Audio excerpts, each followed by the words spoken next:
ஒரு பரிகாரம், ஒரு சிறப்பான ஒரு பரிகாரம் சொல்கிறேன் ஐயா.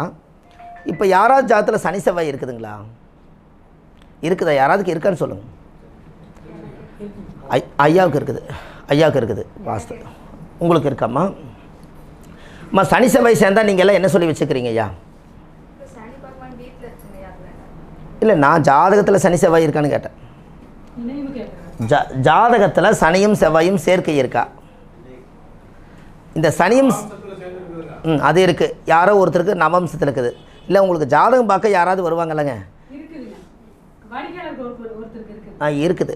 சனியும் செவ்வாயும் சேர்ந்தால் ஒரு கிரக சேர்க்கை பரிகாரம் வேணும் இல்லைங்களா?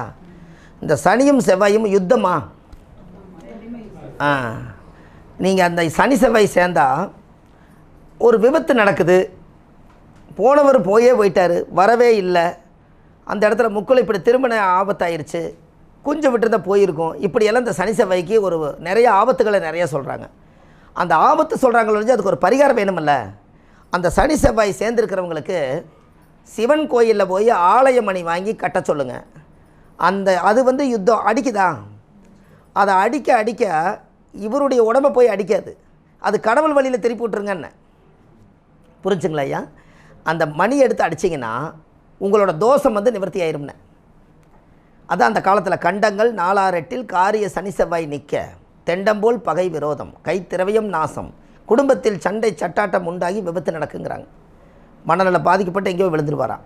அதுக்கு தான் ஒரு சிவனுடைய ஆலயத்தில் போய் ஒரு ஆலய மணி வாங்கி கட்டிட்டா அந்த சாமிக்கு பூஜை நடக்கும்போது அந்த மணியை அடிப்பாங்க. அப்போ சனியும் செவ்வாயும் சேர்ந்தால் ஒன்றோட ஒன்று சேர்ந்தால் அடிக்குது. அதே போல் மணி என்ன பண்ணுதுங்க, ஒரு கூண்டுக்குள்ளே இருந்து ஒன்று அடிக்குது. இதை கொண்டு போய் கடவுள் வெளியில் விட்டுட்டிங்கன்னா அவர் விபத்துலேருந்து தப்பிச்சிருவார். எப்படிங்க ஐயா? இது நீங்கள் கண்டிப்பாக நீங்கள் செய்யுங்க. அது உங்களுக்கு நல்ல விஷயந்தானே. அப்போ அந்த சனியும் செவ்வாயும் அந்த காலத்தில் இருக்கிறனால தான் அந்த கர்மகாரகன் சனி அந்த ஒரு கர்மத்தை பண்ணாமல் விடாது. அதனால் இதை நீங்கள் செஞ்சால் கண்டிப்பாக சிறப்பாக. இது நீங்கள் சனி செவ்வாய்க்கு மட்டும் இது மனசில் வச்சுக்கணும்.